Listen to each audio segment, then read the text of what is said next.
Olá, olá. Boa noite para os nossos alunos, professores que estão aqui conosco ao vivo. Bom dia para você que está acompanhando a Escola Bíblica nessa estreia. Muito bom ter vocês aqui conosco. Começando esse ano, retomando, né? Ficamos 2 semanas aí sem aula. Eu sei que você sentiu falta, que nos acompanha todo domingo. Mas estamos aí de volta. Estamos ainda com as lições dos livros dos profetas Jeremias. Temos o livro de Lamentações também, o profeta Ezequiel e o profeta Daniel. A gente está agora trabalhando no profeta Ezequiel, tá? Então, para você se situar, você já viu que essa é a aula de número 9 desse trimestre. Temos ainda mais algumas lições no livro de Ezequiel e teremos mais duas últimas lições no livro de Daniel. Então, vai nos acompanhando semana a semana. Essa semana nós vamos ter um panorama aqui dos capítulos de 21 a 30. Semana que vem, então, os capítulos seguintes, né? Então, do 31 ao 40, assim por diante, até terminarmos o livro de Ezequiel. E depois, Daniel dividido em duas aulas, em 6 capítulos para cada aula, tá bom? Para você, se quiser adiantar a sua leitura. Alguns recadinhos básicos, né, do nosso canal aqui no YouTube. Não esquece, se você não é inscrito no nosso canal, se inscreva aqui embaixo no nosso canal. Você tem ali o botão de inscrição, tem um sininho para ativar as notificações. Sempre que subir um vídeo, sempre que começar uma programação ao vivo, você vai receber uma notificação no seu celular, tablet, notebook e assim por diante. Também deixe o seu like, sua curtida e compartilhe nas suas redes sociais. Aqueles recadinhos de sempre, tá bom? Se você perdeu alguma das aulas, aqui embaixo na descrição tem o link com a playlist de todas as aulas, né, da lição 1 até a lição 9, e tem outras ali, você pode depois acessar o nosso canal e tem outras lições de outros livros da Bíblia, outros assuntos que nós tivemos aí nos últimos meses e anos, tá bom, queridos? Então, vamos começar aqui a nossa aula de Ezequiel, capítulo de número 21 a 30. Eu quero pedir a um dos alunos para ler para mim o texto base de hoje, o textuário. Ezequiel 22, versículo 30. Ezequiel 22, versículo 30. Quem achou pode abrir seu microfone e fazer a leitura, por favor. Mas não demora. Procurei alguém que construísse uma muralha, alguém que ficasse nos lugares onde as muralhas desmoronaram e que defendesse a terra, a fim de que a minha ira não a destruísse. Porém, não encontrei ninguém. Muito bom. Obrigado, Márcio. Muito bem, então você já tem aqui por este versículo e pelo título que você já está vendo aí, né, as profecias contra as nações, você já está pegando um pouquinho da temática que a gente vai trabalhar. Não é algo, não é algo tão agradável de se ler nesse trecho de Ezequiel, porque são de fato profecias que vão trazer ali consequência às nações que estão ao redor ali do reino de Judá, ao redor de Jerusalém e também a própria Jerusalém. E aqui você olha Deus que está olhando para o seu povo, está olhando ali para Judá e está dizendo, olha, eu procurei alguém que fosse a favor da minha lei, que desse ali uma brecha para que eu não trouxesse o juízo sobre o meu povo, mas eu não encontrei ninguém. O objetivo da nossa aula de hoje, os objetivos da nossa aula, é, primeiro, compreender que a finalidade das profecias contra as nações seria dar conhecimento de quem verdadeiramente é o Senhor de toda a terra e quem está no controle de todas as ações. E quem tem o controle de todas as ações. Também compreender que Deus pode usar os fatos da nossa vida para ensinar lições aos que nos rodeiam. Tá? Então, são alguns dos objetivos para hoje. E eu quero começar trabalhando com você, pegando um panorama desses capítulos, né, mostrando o seguinte: Deus ele está no controle da história. E aí a gente vai entender algumas coisas bem interessantes aqui. Então, vou ler aqui, Ezequiel 23, veja o versículo 49, é só 49 tá bom. Diz assim: vocês sofrerão castigo da sua cobiça e as consequências de seus pecados de idolatria. E vocês saberão que eu sou o Senhor, que eu sou o soberano, o Senhor. Então você tem aqui Deus afirmando a justiça que virá sobre o povo aqui, o povo de Judá, o povo de Israel. Lembre-se, nesse período aqui do livro de Ezequiel, o reino já era dividido entre norte e sul. Então, ao norte era o povo de Israel com a capital em Samaria. Sul, o povo de Judá com a capital em Jerusalém. É daí, desse período da história, que surge aí a designação de judeus. O povo deixa de ser chamado de povo hebreu ou povo israelita, e esses que são de Judá começam a ser chamados de judeus. Isso acontece muito ali no livro de Esdras e Neemias. Tá? O livro de Esther também. A própria Esther se refere a ela mesma como judia. Então, aqui você tem Deus falando só ao povo de Judá. Por quê? Ao povo de Israel já havia vindo o juízo. Eles já haviam sido levados cativos pelo império anterior ao da Babilônia, o Império Assírio. Foi o império que justamente conquistou toda aquela região norte de Israel e depois foram conquistados pelos babilônicos. Certo? Então aqui já uma parte do povo de Jerusalém, uma parte do povo de Judá, uma boa parte, já havia sido levado cativo para a Babilônia, para a região ali dos caldeus.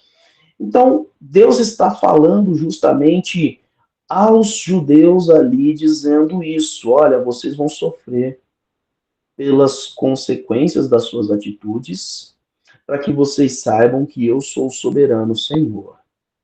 E esse aqui é um ponto muito importante. Deus ele está se referindo a esta frase, para que vocês saibam, então vocês saberão que eu sou o Senhor. Essa frase vai se repetir várias vezes durante este capítulo. De novo, ele fala isso para Jerusalém no capítulo 24, no versículo 24. De novo, ele vai trazer a mesma afirmação: vocês saberão que eu sou o Senhor. Algumas vezes ele vai colocar o soberano Senhor, algumas vezes só a expressão Senhor. E aqui é interessante porque quando ele está dizendo Senhor, ele não está se referindo a uma palavrinha que entre os cristãos é conhecida, né? O nome de Senhor no Antigo Testamento é Adonai, que é aquele que governa, aquele que comanda. Então, aquele que tem o domínio sobre todas as coisas. Esse é o Adonai. Não, a expressão que ele está dando aqui, o nome que Deus está se referindo, é o nome dele mesmo. Então, em versões mais antigas, você vai ver ali Jeová, ou só as 4 letras do nome de Deus, que a gente chama de tetragrama sagrado, ou Yahvé, que é a expressão que é mais comum utilizada, Javé. Então, ele está dizendo que eu sou Javé. Deus está, então, mostrando quem é o verdadeiro Deus e qual é o nome deste Deus. E isso, queridos, Deus está no controle da história porque ele começa a falar a todas as nações que estão ao redor de Judá, ao redor de Israel. Então, por exemplo, vou citar aqui, eu não vou ler todos os textos, porque o término deles é igual. Todos eles vão terminar ali dizendo, então vocês saberão que eu sou o Senhor. Mas essas nações que eu estou falando, Deus vai sempre vai mencionar em relação à destruição. Eles serão destruídos e saberão que eu sou o Senhor, que eu sou Javé. Então ele diz, por exemplo, aos Amonitas, Amon, o reino de Amon, que está em Ezequiel 25:7. Depois ele diz a Moabe, o reino dos Moabitas, todos esses ficavam ali a leste de Judá e de Israel. Isso no 25:11, Ezequiel, tudo que eu estou dizendo é Ezequiel. Ezequiel 25:11. Aí ele diz aos filisteus, em Ezequiel 25:17, os filisteus é onde está hoje a faixa de Gaza. Isso é importante de você saber, tá? Porque o povo que está em Gaza não são os filisteus. O povo que está em Gaza são árabes. Tá? Então não confunda, tem muita gente falando bobagem por aí, falando, olha, a profecia de Deus se cumprindo em relação a Gaza. Não, Gaza não é o mesmo povo que está lá. Eles estão na mesma região. Ao final dessas nações aqui que eu vou citar, a gente vai falar um pouquinho sobre esse entendimento. Depois ele fala a cidade, o reino de Tiro, que na verdade era uma cidade só, uma cidade muito próspera. E ele diz também: vocês saberão que eu sou o Senhor. Isso em Ezequiel 26:6.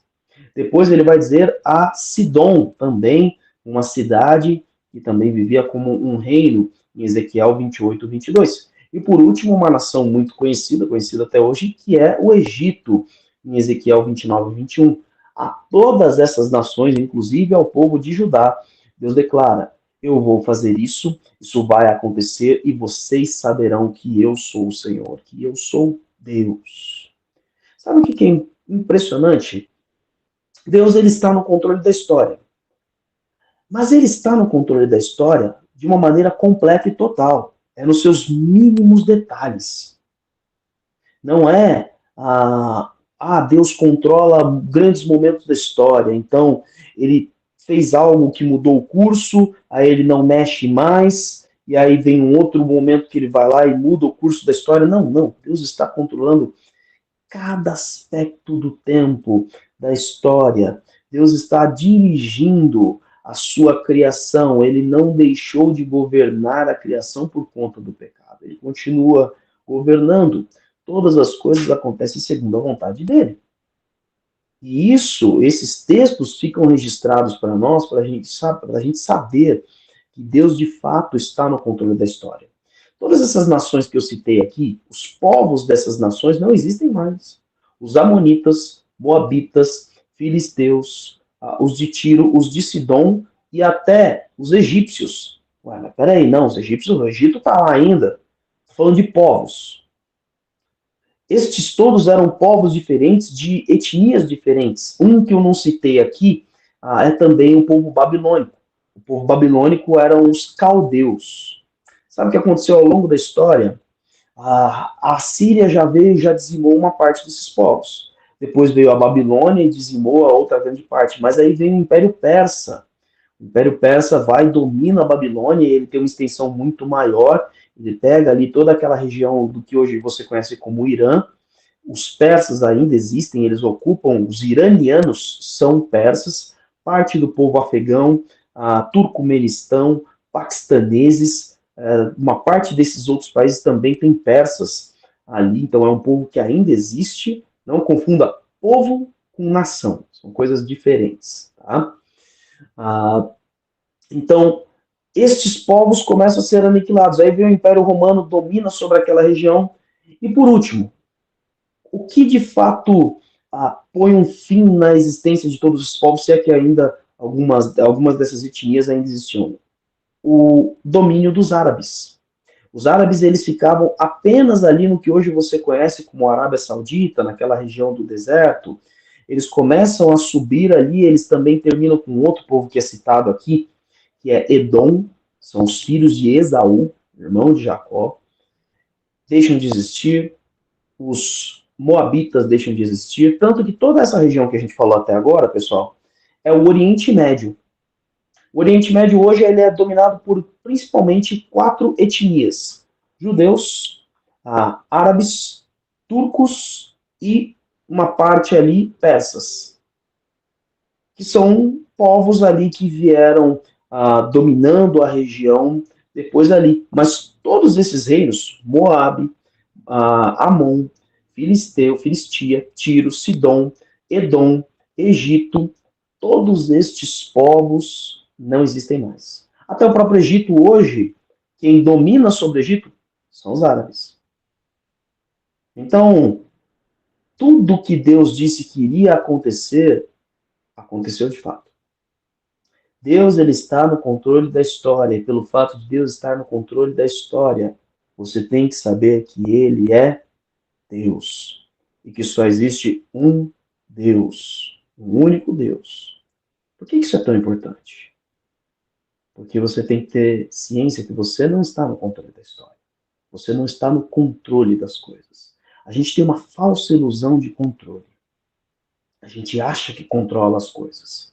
Até que o nosso controle escorre nos nossos dedos. Os pais acham que tem controle dos filhos até os filhos começarem a crescer. Bom, os filhos já de pequenininho, de nenezinho, já mostram que os pais não têm controle. Porque faz o cocô na fralda na hora que o pai e a mãe menos esperam. Minha irmã está lá com a minha sobrinha de 4 meses. Está pronta para sair. Sofia vai lá, faz as necessidades, pronto. Agora vamos nós aqui que achamos que tínhamos o controle, vamos lá trocar a criança. E aí a gente atrasa para o compromisso. Olha só que interessante. Nós não temos o controle sobre um ser humano de 4 meses. As crianças vão crescendo e esse controle vai cada vez mais sendo, a sensação de controle vai sendo reduzida. A gente acha que tem controle da nossa própria vida, até ficarmos doentes, até sofrermos um acidente, até termos um descontrole mental e emocional, tomarmos uma atitude que nós ficamos surpresos. Eu não acredito que eu fiz isso. Eu não acredito que eu falei isso. Eu fiz isso mesmo. Não, isso não pode ser verdade. Eu falei assim, eu nunca falei uma coisa dessa. Nós não temos controle sobre nós mesmos. Então, entender que Deus é Senhor, Deus é Yahvé. Deus é, a expressão Yahvé, inclusive, é um significado interessante, é aquele que é e aquele que será. É uma expressão que é usada tanto para o presente quanto para o futuro. E ou aquele que existe, também pode ser colocado assim. Ah, e nessa situação, nós temos ali Deus que realmente tem o controle sobre todas as coisas. Deus tem o controle sobre um vírus. Deus tem o controle sobre uma nação inteira. Deus tem o controle sobre uma nebulosa, sobre um sistema estelar, sobre todo o universo. Do maior ao infinitamente menor. Deus tem o controle de todas as coisas. Então, acho que está na hora da gente tomar cada vez mais consciência disso e reconhecer o controle de Deus. A entrega nada mais é do que o reconhecimento. Senhor, eu não tenho controle de nada. Eu não sou Deus. Então, o Senhor já tem o controle da minha história. O Senhor agora me tornou consciente disso. E que eu possa descansar no seu controle. Isso é tão maravilhoso, porque tanto nas vitórias quanto nas derrotas, tanto nas alegrias quanto nas aflições, a gente percebe Deus presente no controle. E todas aquelas coisas estão cooperando para o meu bem, o bem daqueles que amam a Deus, daqueles que são chamados pelo seu nome. Isso é Romanos capítulo 8. Então, Deus está no controle da história de uma maneira geral, mas Ele também está no controle da sua história. Perceba isso o tempo todo. E você terá muito mais tranquilidade. A gente fica ansioso porque a gente quer tomar o controle. E o problema é o seguinte, a ansiedade não é porque eu quero tomar o controle, é porque eu percebo que eu não tenho controle. E agora, o que eu vou fazer? Você começa a ficar preocupado. E se acontecer isso? Você simplesmente constatou que você não tem o controle. A cura para a ansiedade é a dependência do Senhor. É entregar, ou melhor, reconhecer o controle dele sobre a minha vida, sobre a minha história, sobre a história de todos os que estão ao meu redor. Vamos aqui então, depois dessa pequena introdução, vamos observar aqui como que Deus está atento às nossas atitudes e atitudes da nossa nação. Então, eu vou pedir aqui para ler um trecho longo aqui de Ezequiel, do capítulo 22. Leia para mim do 6 ao 12. Ezequiel 22, do 6 ao 12. Presta atenção aqui, ele vai falar sobre Judá. Esse texto aqui, então, fala sobre o povo de Deus. Quem achou, pode ler. Veja como cada um dos príncipes de Israel que aí estão usa o seu poder para derramar sangue. Em seu meio, eles têm tratado pai e mãe com desprezo, e têm oprimido o estrangeiro e maltratado o órfão e a viúva. Você desprezou as minhas dádivas sagradas e profanou os meus sábados. Em seu meio há caluniadores, prontos para derramar sangue. Em seu meio aos que comem nos santuários dos montes e praticam atos lascivos, perversidade e imoralidade. Em seu meio, há aqueles que desonram a cama dos seus pais, e também há aqueles que têm relações com as mulheres nos dias de sua menstruação. Um homem comete adultério com a mulher do seu próximo. Outro contamina vergonhosamente a sua nora. E outro desonra sua irmã, filha de seu próprio pai. Em seu meio, há homens que aceitam suborno para derramar sangue. Você empresta visando lucro e a juros e obtém ganhos injustos, extorquindo o próximo. E você se esqueceu de mim. Palavra do soberano Senhor.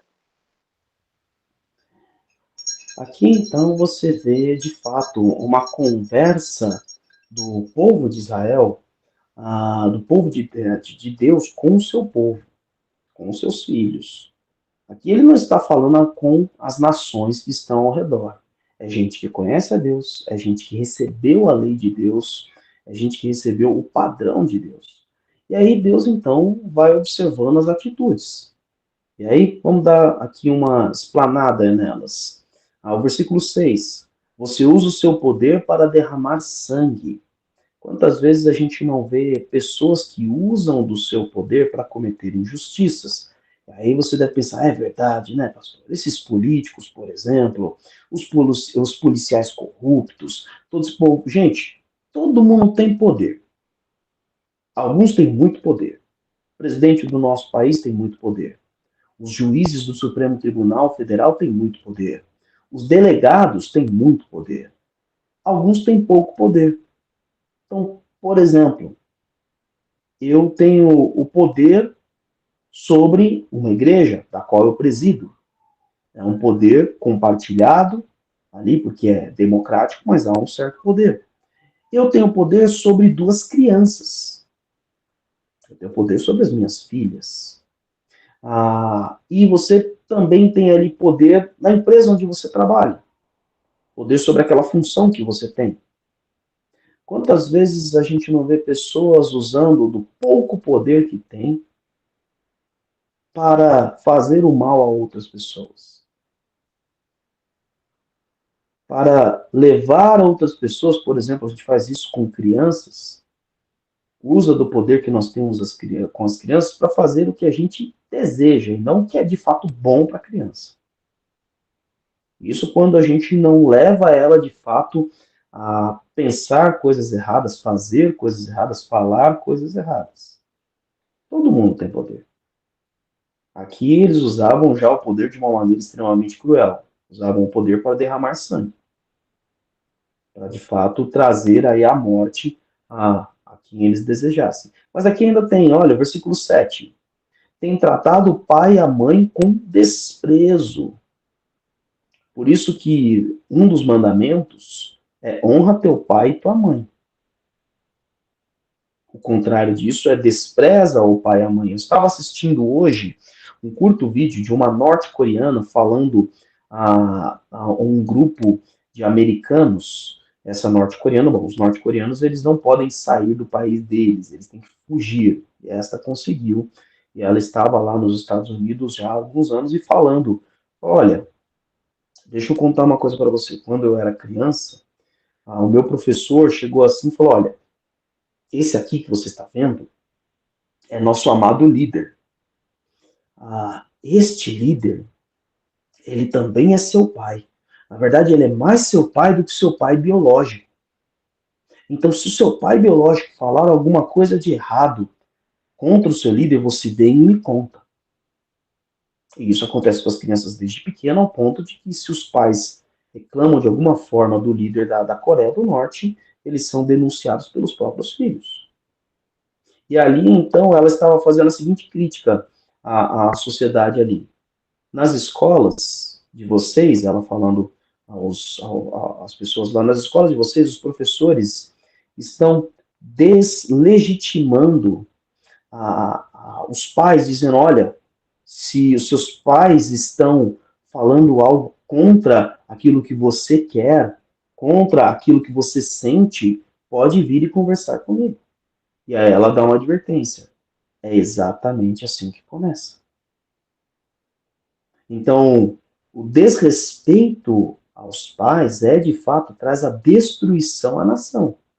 Porque quebra o vínculo principal que forma uma sociedade, que é a família. Então, nós temos que estar atentos a se nós estamos ensinando nossos filhos, netos, sobrinhos, a de fato honrar pai e mãe, a respeitar os mais velhos, a como se comunicar com as pessoas mais velhas. Começa a comunicação. As minhas filhas têm ali todo o contato, todo o carinho, toda a proximidade com os meus pais, sem chamar de e aí, velho? Ô, e aí, Salovi? Não, é o vovô Salovi. Ainda estou demorando um pouquinho para conseguir fazer elas chamarem de senhor e senhora, mas ainda vou conseguir.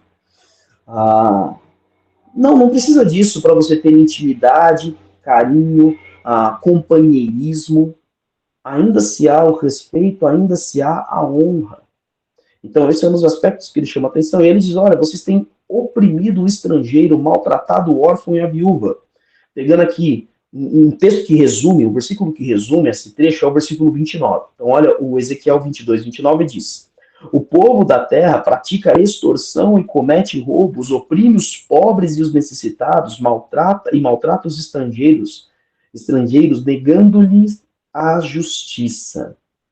O que acontece aqui? A gente tem que entender qual é a situação. No Brasil, muitos estrangeiros, eles têm principalmente se vêm da Europa, vêm do hemisfério norte, eles não têm uma situação ruim, não. A maioria que vem está numa situação ruim, que é estrangeiro, é do hemisfério sul. O contexto lá é diferente. Todo estrangeiro que está na terra, ele não tem direito à terra. E o principal sustento, fonte de recurso e riqueza é a terra. Era através da pecuária, era através da agricultura. Então, pouco se conseguia com um trabalho como um carpinteiro ou como um tipo de cozinheiro ou algo do tipo. Você não tinha ali tantos prestadores de serviço. Você não tinha, por exemplo, uma costureira. A própria mulher na casa costurava a roupa. As próprias pessoas da casa cozinhavam. Então, você, como estrangeiro na nação, você teria muita dificuldade de ter renda. Então, o estrangeiro era geralmente alguém necessitado.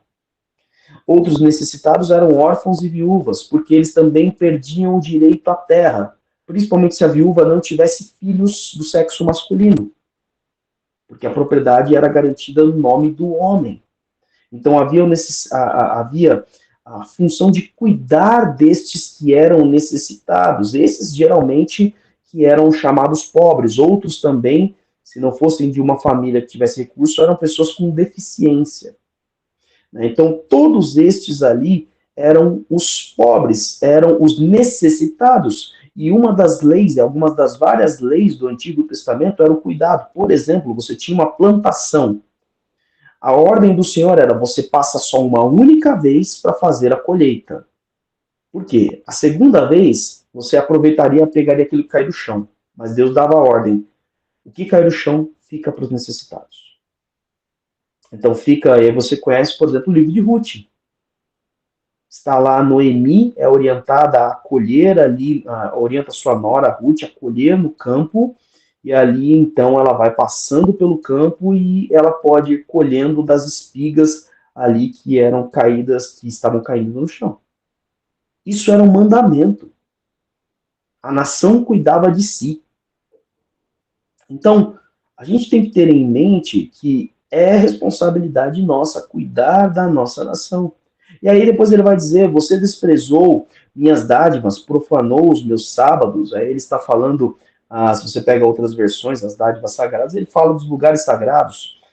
Você não considerou e não agiu da maneira com que eu desejava com relação ao meu templo, à minha casa, com relação à minha lei, o tempo que eu ordenei que você separasse para estar me adorando, isso que Deus está falando ali, e quantas vezes a gente considera, e uma coisa interessante, tá, gente? O que é, então, o domingo é do Senhor, e o prédio que a gente se reúne, a gente chama de igreja, o prédio que a gente se reúne é do Senhor. Olha, não é só isso não. De segunda a sábado também é do Senhor. A casa onde você mora também é do Senhor. O templo, que é o seu corpo, também é do Senhor. Para nós o negócio ficou mais alto, tá, gente? A palavra de Deus diz que nós somos templo do Espírito Santo. Se você destrói o templo do Espírito Santo, Deus destruirá você. Isso é o que Paulo fala em 1 Coríntios, capítulo 3 e capítulo 6. Então, nós temos que ter em mente que a vida, os bens que possuímos, o corpo que nós temos, as pessoas com quem convivemos, são do Senhor e devem ser tratados dessa forma. Ele ainda vai falar, olha, vocês, no meio de vocês há caluniadores, a gente mentirosa, a gente que espalha notícia falsa, a gente que fala mal do outro, é fofoqueiro, espalha notícia sem saber. E aí ele vai dizer ainda, olha, tem gente que pratica atos lascivos, lascivos ali seriam atos perversos, e aí perversos tanto de maldade, sabe aquela brincadeira besta de você colocar o pé para o outro tropeçar? Isso já é perversidade. E começa como uma brincadeira de criança. Mas depois a perversidade vai só aumentando se ela não é corrigida. Mas também significa imoralidade sexual. A lascividade aqui, ela se refere aos dois, tanto uma maldade, uma agressão a alguém, uma ofensa a alguém, mas também com relação à imoralidade sexual. E aí ele começa a dizer quais eram as imoralidades. Olha, vocês desonram a cama dos seus pais. Algumas situações ali, eles pegavam a madrasta. Ou então ali ele fala, olha, vocês têm relação, havia uma lei no Antigo Testamento que não permitia que houvesse relação sexual com a mulher em período de menstruação. Vocês cometem adultério com a mulher do seu próximo. Isso você tem ali não só não adulterarás, mas não cobiçarás a mulher do próximo, os bens do próximo, a propriedade do próximo. Ele diz, vocês contaminam. Aí, olha como que foi chegando a questão da imoralidade sexual. Você contamina vergonhosamente a sua nora. Então, o sogro tendo a relação com a nora. Desonra a sua irmã. Então, para a gente entender que quando eles estavam ali se esquecendo da lei do Senhor, como era o escalonamento de perversidade e imoralidade. Começaria de um jeito muito simples, de um jeito que pareceria bobo, só que só foi aumentando, aumentando, escalonando cada vez mais. Ele vai dizer, olha, os homens de vocês aceitam suborno. Então, eles pervertiam a justiça. Qualquer semelhança com a nossa nação não é mera coincidência, não. Infelizmente, nós temos a responsabilidade de observar tudo isso que está acontecendo na nossa nação, sermos o profeta, sermos os Ezequiéis do Brasil e, primeiro de tudo, refletir nas nossas próprias atitudes. Observar as próprias atitudes. A gente falou na lição passada sobre um trecho parecido com esse. Vocês emprestam visando lucro e juros e obtêm ganhos injustos, extorquindo o próximo. Ao povo de Israel era proibido você emprestar esperando juros, não havia essa atividade bancária como existe hoje. Por quê? Quem precisava de empréstimo era sempre alguém que estava necessitado, alguém que precisava de dinheiro para comer, alguém que precisava de dinheiro para pagar uma dívida ali que havia contraído, geralmente pessoas com pouquíssima renda, e se não conseguisse pagar, ele seria vendido como escravo, sua família seria vendida como escravo. Era assim que eram quitadas as dívidas naquele período. Então, era uma pessoa que já estava, ela não estava pedindo o recurso emprestado porque ela queria comprar uma casa, um imóvel ou qualquer coisa do tipo. Não, ela queria simplesmente viver em liberdade ou ter o que comer. Era essa a situação. E eles ainda estavam usando disso para extorquir as pessoas. Então, por isso era condenado. E Deus está dizendo aqui: você se esqueceu de mim, palavra do soberano. Por isso, o versículo 30 que a gente leu, Ezequiel 22:30, diz: procurei entre eles um homem que erguesse o muro e se pusesse na brecha diante de mim em favor da terra, para que eu não a destruísse, mas não encontrei nenhum só. Quem hoje se levanta para ser profeta de Deus na nossa nação? Quem hoje não está denunciando pecados, mas apresentando a salvação para corrigi-los? Porque não adianta só fazer denúncia, não.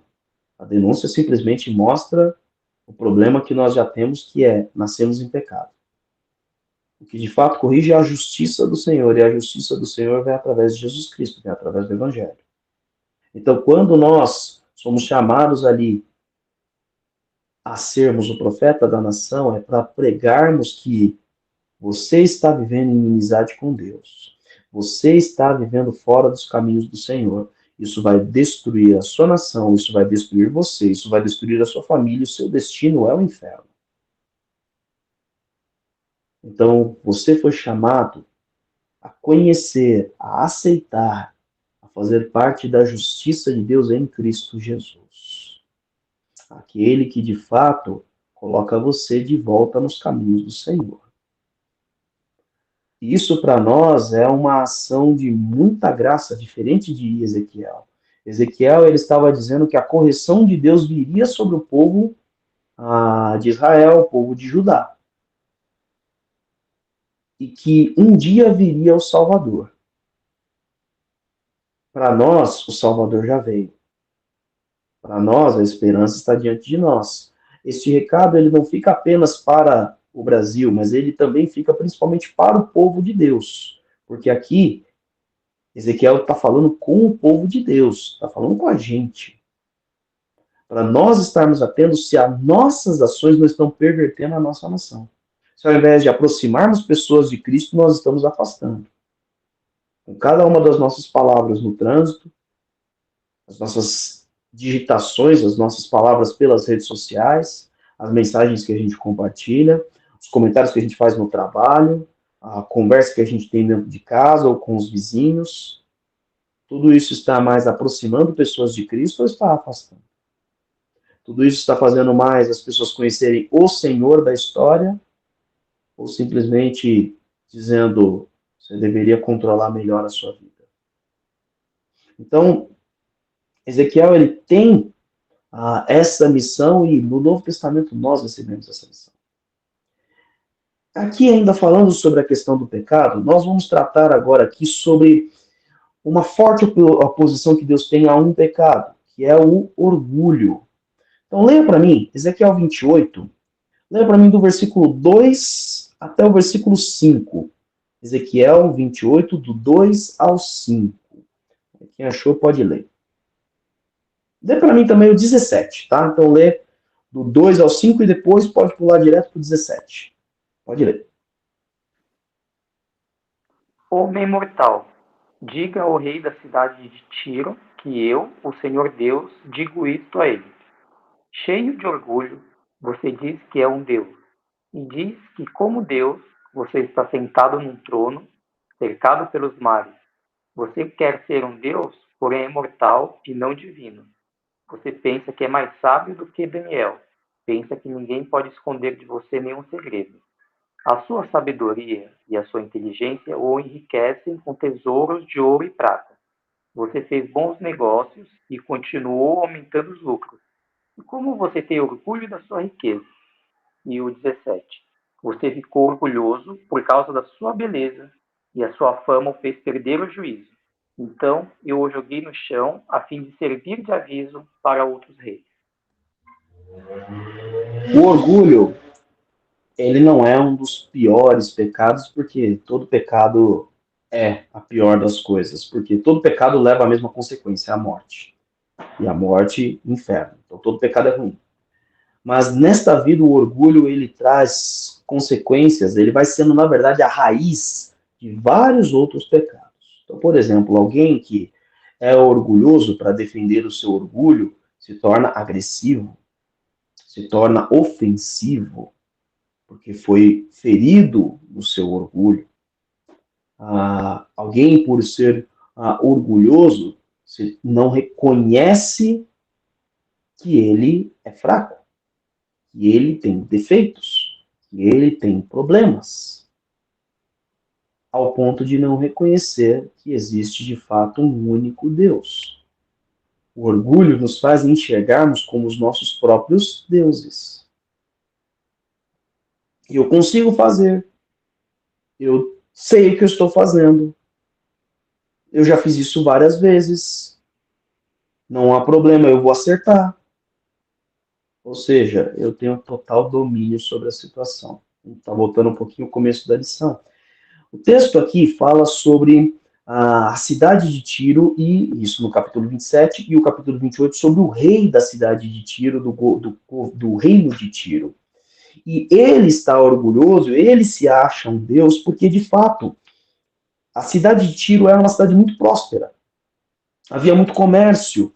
Quando você vai lendo ali o capítulo 27 e 28, você vai ver ali como eles faziam comércio com todas as regiões, era uma cidade litorânea ali da região de Israel mesmo. E eles ali tinham também tropas que vinham de várias regiões, a qual eles podiam contratar, a qual eles então não temiam mais nada. Gente, quantas vezes a gente começa a se achar alguma coisa porque acertou? Porque as coisas estão dando certo. Não, porque eu estou recebendo meu salário, vamos, só por esse, o simples, né? Estou recebendo meu salário todo final de mês, quer dizer que eu estou fazendo as coisas tudo certo. Como eu estou pagando minhas contas, estou fazendo as coisas tudo certo. Tá, agora eu recebi uma promoção. O meu negócio está funcionando, está crescendo, está tudo certo. Não, esse é o caminho. Deu errado para o outro porque ele não fez o que eu fiz. Os filhos do outro são assim porque ele não está fazendo do jeito que eu faço. Começa justamente a vir esta presunção, esta prepotência. Isso vai gerando orgulho. É o que aconteceu aqui com o rei. Esse rei aqui, então, estava numa posição muito melhor que a gente, tá? Porque ele, de fato, tinha um domínio muito maior do que a gente tem. Eu acho que essa nossa aula não chegou a nenhum rei, de fato. Rei, a gente tem alguns reis na Europa. Eu acho que nenhum deles assiste à nossa escola bíblica. Então, acho que todo mundo aqui é igual. Não tem nenhum rei, de fato, aqui. E esse cara estava num jeito muito melhor. A gente está numa situação muito pior e a gente age de uma maneira assim, como esse rei aqui. Você se acha tão sábio quanto Deus? Sabe onde se manifesta o orgulho? Quando as coisas dão errado. Quando as coisas vão mal. Ué, mas eu não estava fazendo tudo certo. Por que? Deus, como assim? Eu estava fazendo tudo do jeito certo. Eu estava lhe obedecendo, eu estava levando a minha família a obedecer, eu estava indo na igreja, eu faço isso. Como o Senhor tem coragem de deixar essas coisas acontecerem comigo? Não aceita o mal, não aceita a aflição, porque se vê como alguém mais importante do que os outros, ou mais importante que o próprio Deus. Imagina, não me vejo mais importante. Quando você não aceita a vontade de Deus, você se vê mais importante que Deus. A sua vontade é superior à vontade de Deus. Logo, você é Deus. A gente tem que tomar muito cuidado na forma com que a gente está vivendo e tratando as nossas coisas na vida. Como é que eu derrubo o orgulho? Com gratidão. Entendendo que tudo vem de Deus. E que, na verdade, eu sou um instrumento. As coisas não estão dando certo porque eu sou o cara certo. As coisas estão dando certo porque Deus derrama a sua graça e a sua bênção na minha vida. E derrama com propósito. Ou seja, se está dando certo é porque ele quer que, de alguma forma, isso seja para a glória dele e pessoas conheçam a ele, conheçam a glória dele. Não é simplesmente para eu estar aqui sorrindinho, feliz. Não. Até porque, querido, vida plena, vida completa você vai ter no céu. Então, tudo que a graça de Deus é derramada em nós é para que as pessoas conheçam a glória de Deus, conheçam ao próprio Deus. Versículo 17, aliás, um trecho aqui, esse trecho é um trecho bem polêmico da Bíblia. Do versículo 11 até o versículo 19 do capítulo 28, vai falando sobre o rei de Tiro, mas fala de um jeito muito diferente. Porque é dito, olha, você estava no Éden, você tinha, eu tinha feito de você um querubim guardião.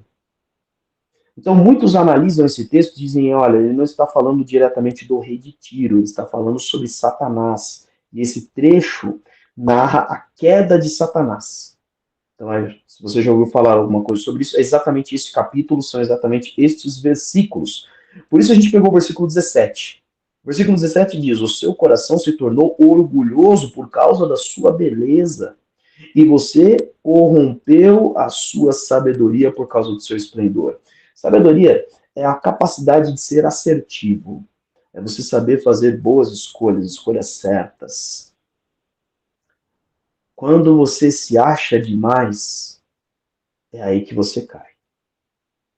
Olha, eu não quero causar polêmica não, porque tem gente que gosta desses empresários, mas nós temos empresários no mundo hoje que acertaram muito nas suas empresas.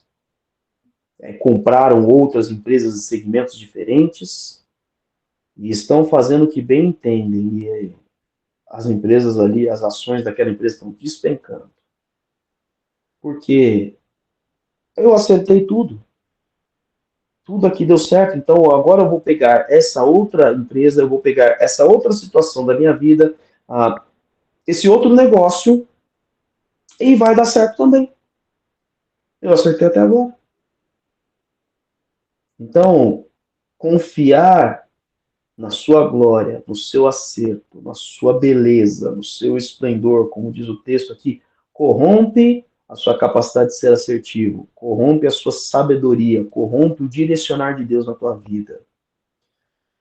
Nunca se enxergue como maior do que você realmente é.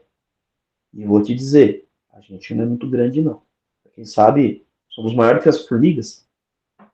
Alguns animais, algumas plantas, e não muito mais do que isso. Não somos maiores do que outra pessoa. Posso ter mais bens, posso ter um sucesso aparente diante dos outros, ainda assim, não sou maior do que um ser humano. Largo os dois na ilha deserta, quem tiver maior capacidade de sobrevivência é que vai permanecer ali. Você pode ser o dono de um grande conglomerado de empresas, pode ser um catador de lixo. Não vai fazer diferença. E aí, Deus vai trabalhar nas nossas vidas sobre como vencer esse orgulho. Eu quero pegar agora um texto do começo dessa lição, Ezequiel 21. Em Ezequiel 21 é uma profecia contra a Babilônia, mas no mesmo sentido que foi dado contra Tiro e o seu rei. Ezequiel 21, 26 diz assim: assim diz o soberano Senhor, tire o turbante e a coroa, não será como antes, os humildes serão exaltados e os exaltados serão humilhados. Sim, é daí que vem o famoso ditado que se diz hoje no Brasil, começou a falar isso meados de 2015 para frente, os exaltados serão humilhados. O pessoal só fala isso, os humilhados serão exaltados, né? O pessoal fala ao contrário. Os humilhados serão exaltados. Bom, vamos entender isso aqui com um contexto um pouquinho mais profundo. Mas, de fato, aqui ele se refere, então, à Babilônia, que era o império dominante, era o império exaltado, e seria humilhado como foi. Conta-se ali na história que o domínio da Pérsia, a conquista da Pérsia para a Babilônia, grande cidade murada, foi de um jeito assim, vamos dizer, ridículo. Ridículo a derrota deles. Foi muito engenhoso, mas a derrota da Babilônia foi ridícula. Quando você lê ali Daniel, a gente vai ver lá mais à frente, mas deixa eu pegar aqui, se eu não me engano, capítulo 5. Daniel, capítulo 5, finalzinho do capítulo, é o capítulo que Deus escreve na parede, né? Ele escreve lá o Mene, Mene, Tekel, Parsim. É narrado no final ali. Você tinha então ali Belsazar, o rei da Babilônia daquele período. É dito que ele iria perder o reino. E olha o versículo 30 lá de Daniel 5. Naquela mesma noite, Belsazar, rei dos babilônios, foi morto. E Dario, o Medo, que ali é o povo Medo persa, apoderou-se do reino com a cidade de 72, com a idade de 72 anos. Sabe como é que foi essa vitória? No meio da muralha, passava-se um córrego ali, né? Um abastecimento de água. O Império Persa desviou o córrego e ficou uma abertura para o exército entrar. O exército entrou, dominou a cidade. O maior império da história daquele momento foi dominado numa única noite. Então, de fato, aqui a Babilônia, que se exaltava, foi literalmente humilhada. Não teve tempo de usar o seu grande exército, seus poderosos generais, nada disso. Mas, no Novo Testamento, esse texto ele é aprofundado. Jesus fala sobre esse texto. Mateus 23, 12. Alguém abre a Bíblia em Mateus 23, 12 e lê para mim, por favor. Quem achou pode ler.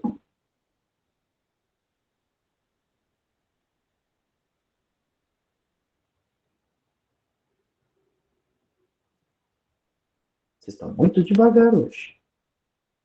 E olha que a sala está cheia. Tá, Márcio? Esse será humilhado, mas quem se humilha será engrandecido. É muito bom a gente entender esse texto com muito detalhe, porque as pessoas hoje em dia, os brasileiros dizem muito, os humilhados serão exaltados, que é porque eu sofri essa situação no meu trabalho, essa injustiça, um dia eu vou ser exaltado. Porque eu sofri essa situação na minha família, um dia eu vou ser exaltado. A gente vê desenho da Disney. Né? Olha, o pobre coitado está sendo humilhado, mas no fim ele é o príncipe, ela é a princesa. Ele casou com o príncipe, com a princesa, ele virou o rei.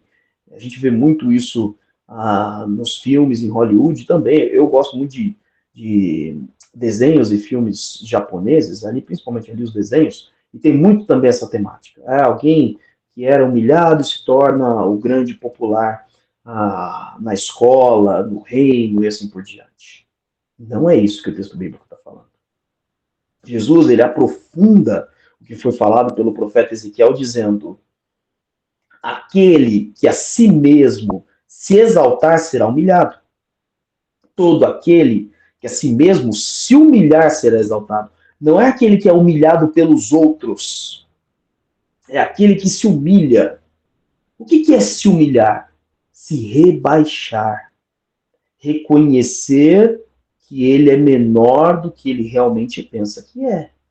E aqui, gente, nós estamos falando de se rebaixar diante de Deus. Reconhecer que Deus é soberano. E como é que eu faço isso? Não é só, alguns poderiam dizer, me prostrando, me ajoelhando, colocando a cabeça no chão. Não, não. Obedecendo. Reconhecendo que a vontade de Deus é melhor do que a minha, e por isso eu vou obedecer a Ele. A justiça de Deus é maior do que a minha, então eu vou seguir a justiça dele. Os mandamentos dele são melhores que os meus princípios, então eu vou seguir os mandamentos e os princípios dele. Ele é infinitamente melhor do que eu. Isso é a verdadeira humilhação. E é ele que vai promover a exaltação. Pastor Salomão, pode falar?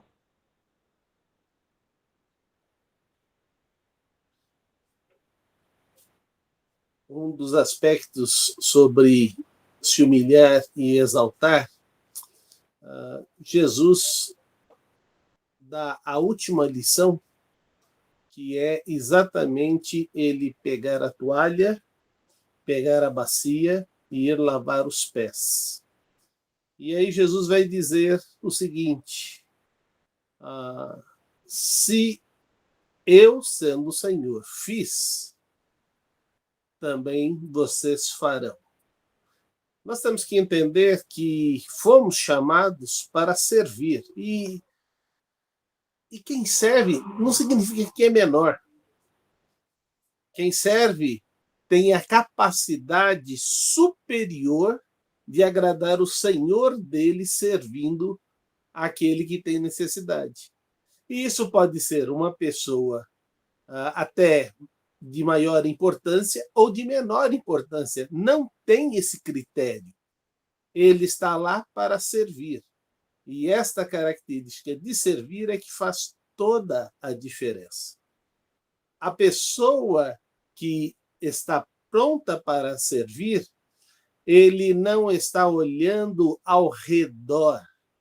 Ele está olhando as mãos das pessoas que estão à sua volta, para que, ao menor sinal, eles estejam solícitos à situação de ir ao socorro, que é a necessidade que está sendo apresentada. Essa característica é muito importante. De vez em quando você sai, vai em algum restaurante, e as pessoas estão batendo papo e não vão atender, né? Hoje eu fui abastecer o carro, e aí parei o carro e os 3 frentistas continuaram batendo papo. Eu abri a porta e eles continuaram batendo papo. Um segundo carro parou ao meu lado e eles continuaram batendo papo.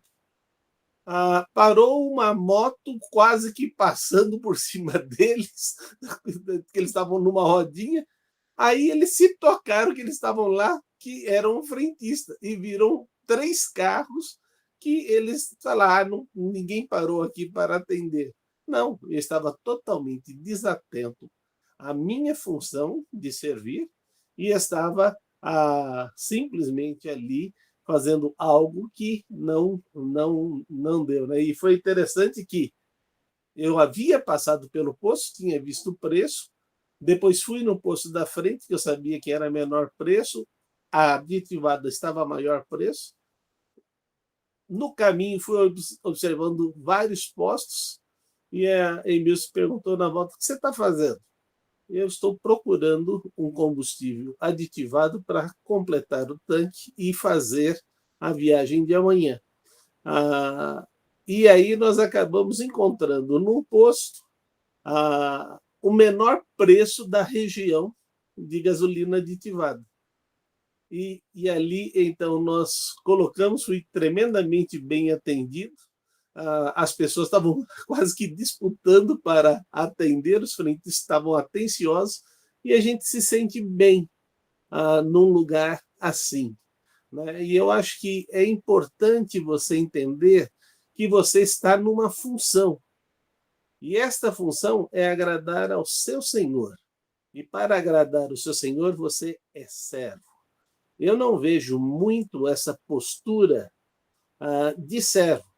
O pastor mesmo tem pedido a nós, não sente nos últimos bancos, para que o visitante não tenha que passar por toda a igreja e encontrar um lugar lá na frente.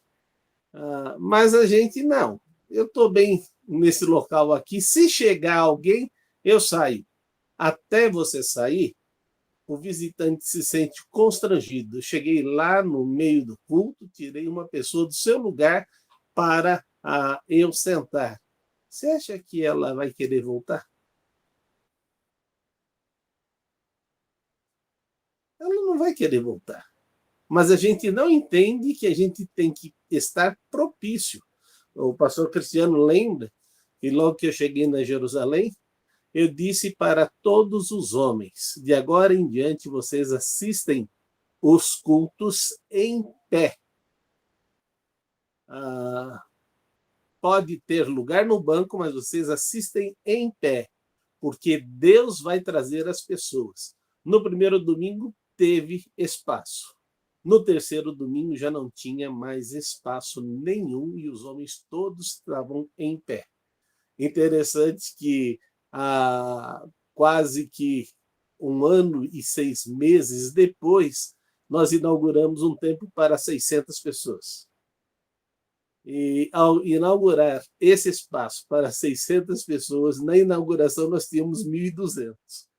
E aí um dos membros disse, olha, eu já fiquei 1 ano e 6 meses em pé, agora eu quero participar do culto de inauguração sentado, não vou dar o meu lugar. Né?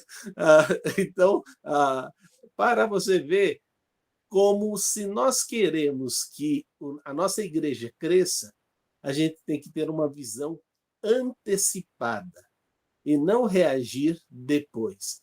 Eu espero que esta lição esteja nos ajudando que ser servo não tem espaço para ser orgulhoso. E não é você, eu vou servir porque eu sou menor do que o outro. Não, eu vou servir porque o meu Senhor, o dono da minha vida, aquele que me salvou, ele serviu. E deu exemplo. E disse, vai e faz. Eu estou sendo simplesmente obediente. Muito bom, muito obrigado, pastor Salomão. Bom, lembre-se, o maior no reino dos céus é o que é servo de todos. Você sabe por quê? Porque o maior do reino dos céus, que é o rei dos reis, serviu a todos. Deu a sua vida por todos. Então, por que quando eu estou servindo a todos eu sou maior? Porque eu estou cada vez mais parecido com o rei dos reis. Por isso, eu sou reconhecido pelo rei como o maior no reino dos céus. Então a gente tem que estar isso em mente. Quer quebrar o orgulho? Seja humilde. Quer ser humilde? Sirva as pessoas. Encerrando a nossa lição, trazendo a nossa último ponto que nós podemos colocar aqui desses capítulos, está lá Ezequiel 24:16. Um trecho muito duro para o profeta Ezequiel, uma lição muito dura para nós. Lê para mim Ezequiel 24, versículo 16. Quem achou pode ler. Filho do homem, com um único golpe estou para tirar de você o prazer dos seus olhos. Contudo, não lamente, nem chore, nem derrame nenhuma lágrima. Se você continuar lendo o capítulo, você vai ver que no dia seguinte, a esposa de Ezequiel morreu. Deus tirou a vida da esposa. O que acontece? A gente já falou isso sobre os profetas. Ezequiel é um dos principais nessa situação. Deus fazia da vida do profeta a mensagem. Então, logo depois, o que acontece é, o povo mesmo pergunta, Ezequiel ele não chora pela morte da sua esposa, como Deus havia mandado. E aí eles disseram, mas o que isso tem a ver com a gente? Eles olham aqui, eles já sabem que Ezequiel é profeta. E sabem que a vida dele está ligada com a mensagem. O que isso tem a ver com a gente? Ezequiel fala, a beleza dos seus olhos, a cidade que vocês tanto se orgulham, que era a cidade de Jerusalém, os filhos seus que lá estão, eles serão tirados de você. E vocês nem ao menos conseguirão chorar. O que a vida do profeta Ezequiel nos ensina? Que a nossa vida é a mensagem do Senhor. Às vezes a gente não entende as coisas ruins que acontecem conosco. Mas as coisas ruins que acontecem conosco podem trazer o verdadeiro evangelho, a verdadeira pregação na vida de outras pessoas. A forma como você reage a uma perda de alguém querido. A forma como você reage a um prejuízo tremendo. Pode ser uma pregação ao amor a Deus e o ser amado por Deus muito maior do que as suas palavras. No dia 31 de dezembro do ano passado, eu participei de um culto fúnebre, ou melhor, um culto de gratidão por um irmão da Igreja Batista no Quarto Centenário, irmão Firino, um diácono que serviu não só a sua igreja, mas serviu várias igrejas ali da região ao redor, tanto que a igreja que estava ali celebrando este culto, estava não só lotada em todos os bancos, ou seja, ali mais de 200 lugares, como tinha gente em pé no hall de entrada e em pé do lado de fora. Um homem muito querido à sua igreja, muito querido à sua família, porque a vida deste homem era a mensagem, mas a grande mensagem foi ali do seu filho. Também o presidente do corpo diaconal, Davi, irmão Davi, ali na Igreja Batista de Cidade Quarto Centenário, testemunhando sobre a vida do pai, o andar do pai ao lado de Cristo e como ele serviu a sua igreja, serviu a sua comunidade, a sua região, servindo a Cristo.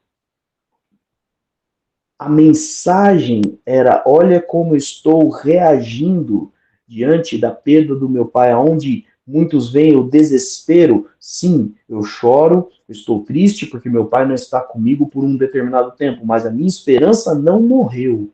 Eu vim hoje não para chorar a morte do meu pai, mas para agradecer a vida dele. Isso não foi só do seu filho, mas foram dos outros filhos dele também, dos outros filhos do irmão Firino.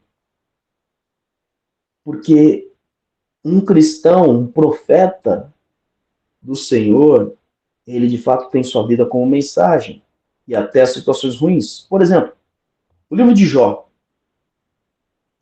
A gente vê que Jó não fez nada de ruim para merecer a sua desgraça, apesar dos seus amigos pensarem. Por que Deus permitiu isso? A vida de Jó é uma das maiores mensagens de toda a palavra de Deus, de como Deus está no controle das coisas. Jó tem tanto a consciência disso, que ele diz no capítulo 19, Jó 19, 23, vou ler do 23 ao 26. Quem dera minhas palavras fossem registradas. É muito curioso, porque elas foram, né? A gente está lendo elas hoje. Quem dera fossem escritas num livro, e graças a Deus que foram.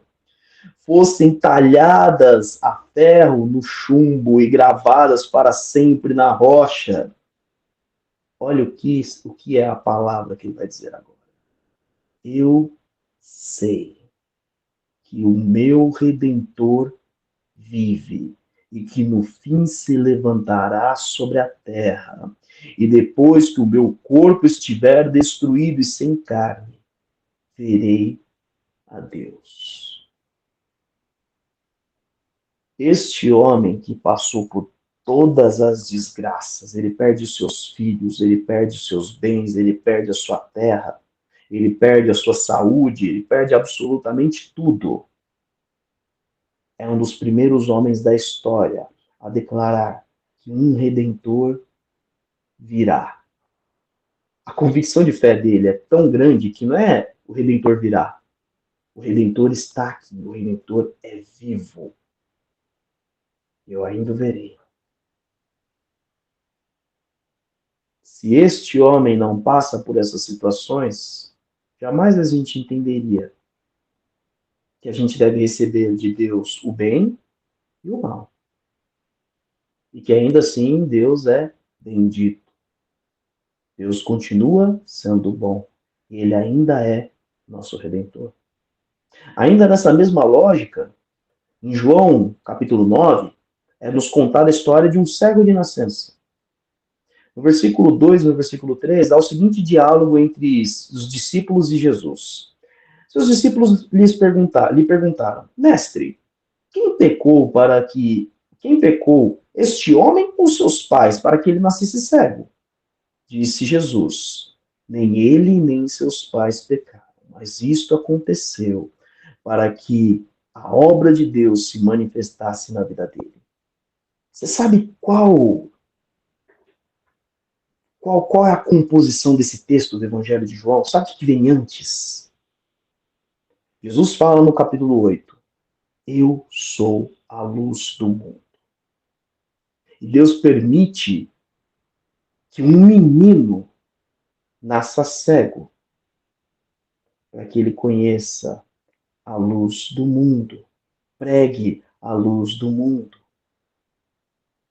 E que essa mensagem atravesse 2000 anos de história e esteja aos seus olhos hoje, aos seus ouvidos hoje. Então, sim, situações ruins na sua vida vão acontecer. Mas entenda isso, você é profeta nesta nação. Deus quer falar através das aflições da sua vida. Deus está pregando o seu evangelho através da sua vida. Através não só das suas palavras, mas através das suas atitudes. Isso vai acontecer se a gente começar como começou essa lição. Reconheça Deus no controle da sua história. Reconheça Deus no controle da sua vida. O nome de Deus será glorificado. Você que escolheu se humilhar será exaltado. Amém? Terminamos a nossa aula de hoje. Semana que vem, lição de número 10, seguindo então Ezequiel do 31 ao 40. Nos acompanhem aí, compartilhem nas suas redes sociais. E eu quero agradecer a presença dos alunos aí conosco essa noite. Tivemos aí um número bom de alunos, também professores conosco. Deus os abençoe. Nós que agradecemos, pastor Cristiano. A lição foi muito